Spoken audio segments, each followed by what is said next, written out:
Assalamualaikum warahmatullahi wabarakatuh. Di sini kami dari kelompok 1, di mana kami kebagian project membuat game pembelajaran, di mana kami menggunakan Contracts 2 untuk membuat game pembelajaran. Baik, langsung saja ke penjelasan. Sebelum ke tahap perancangan, kita terlebih dahulu melakukan tahap analisis kebutuhan peserta didik. Yang pertama, menganalisis karakteristik peserta didik, di mana siswa SD memiliki kemampuan berpikir konkret dan cenderung menyukai aktivitas bermain.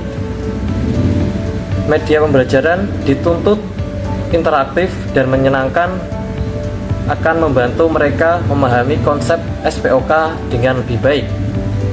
Yang selanjutnya, yang kedua, yaitu menentukan tujuan pembelajaran, di mana tujuan pembelajaran pada game kami adalah membantu siswa memahami dan mampu menyusun kalimat dengan struktur SPOK secara mandiri.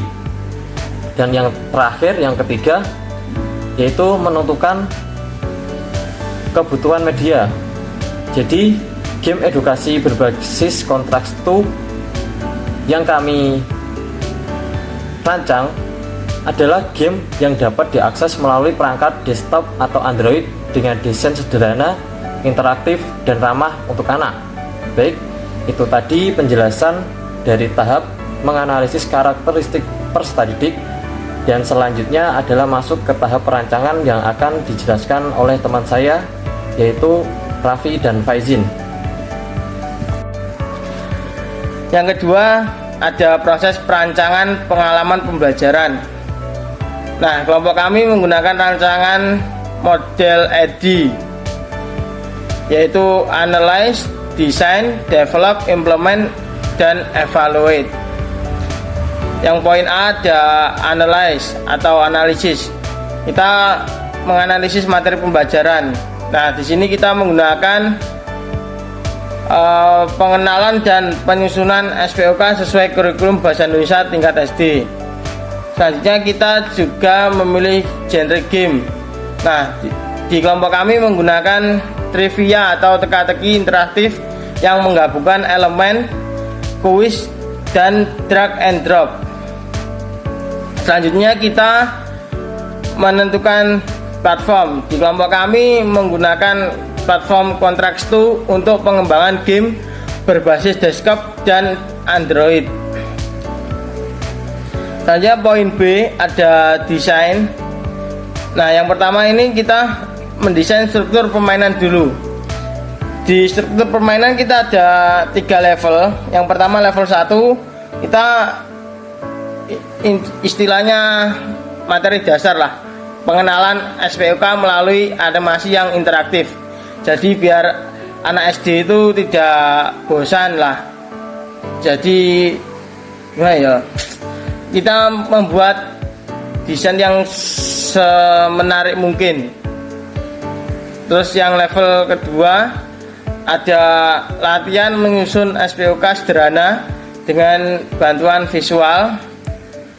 Terus yang level ketiga ini sedikit menantang karena sudah tadi di awal ada pengenalan dan sebagainya, yaitu tantangan menyusun SPOK kompleks dalam waktu tertentu.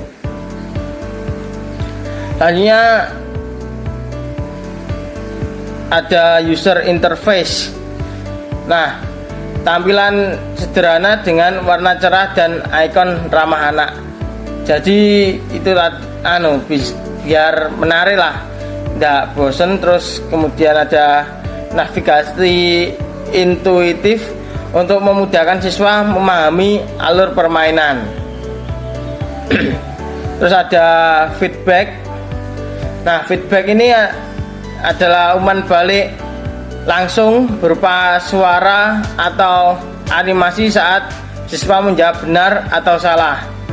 Kemudian ada reward berupa poin atau medali untuk memotivasi siswa saat menjawab pertanyaan yang benar.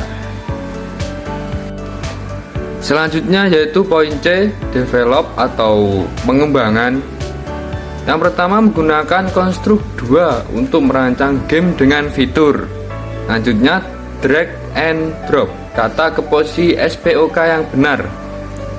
Selanjutnya kuis pilihan ganda terkait struktur SPOK, animasi edukatif untuk menjelaskan konsep SPOK.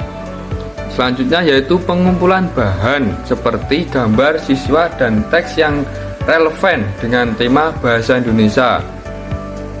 Selanjutnya yaitu poin D, implement atau implementasi. Uji coba awal pada sekelompok kecil siswa SD untuk memastikan game berjalan sesuai rencana. Selanjutnya perbaikan berdasarkan feedback dari siswa dan guru. Poin E yaitu evaluate atau evaluasi, penilaian efektivitas game melalui tes hasil belajar siswa sebelum dan sesudah bermain. Selanjutnya survei kepuasan pengguna untuk mengetahui daya tarik game bagi siswa. Yang ketiga adalah strategi pengajaran. Di dalam media kita itu ada strateginya, yaitu 1. Belajar sambil bermain, mengintegrasikan pembelajaran ke dalam aktivitas bermain agar siswa tetap fokus dan tidak bosan.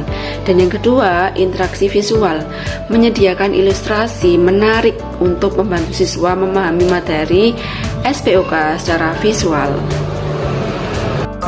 Selanjutnya poin keempat yaitu interaktivitas, yaitu pembelajaran berbasis teknologi yang menekankan interaksi yang lebih dinamis antara peserta didik dan materi pembelajaran. Interaktivitas dalam media game pembelajaran ini adalah kemampuan media untuk merespon tindakan penggunaan secara langsung dan memberikan pengalaman belajar secara dua arah. Artinya, siswa tidak hanya menjadi penerima informasi, tetapi juga berperan aktif dan bereaksi dalam proses pembelajaran. Dimulai dari alur pengalaman pembelajaran. Yang pertama, pengenalan materi. Kelompok kami memberikan animasi interaktif menjelaskan apa itu SPOK. Yang kedua, latihan interaktif. Siswa dapat menyusun kalimat menggunakan fitur drag and drop sesuai dengan urutan SPOK. Yang ketiga, tantangan waktu. Siswa dapat menyelesaikan kuis dalam waktu tertentu untuk menguji pemahaman siswa secara cepat. Yang keempat, evaluasi akhir. Siswa diberi tes akhir berupa kuis kompleks untuk menilai kemampuan siswa untuk menyusun SPOK tanpa bantuan.